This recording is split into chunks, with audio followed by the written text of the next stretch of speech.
First, make sure the Ideal Shape box is face up on the delicious weight loss side. Start by creasing the bottom two corners at the fold and folding the flap between the two corners up and toward the box. Hold the left folded corner directly over the left oval cutout and pull the matching left corner up to meet it. Using one hand to hold the corners together, use the other hand to pull the far left flap up and over the two corners and tuck the edge into the oval cutout until it stays down. Repeat this process with the right corners. To finish folding the box, bend the two larger flaps at the fold and pull them inside the box. Use the two remaining flaps and fold them at the crease.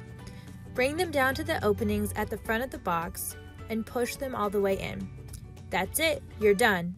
The box is ready to be packed and shipped.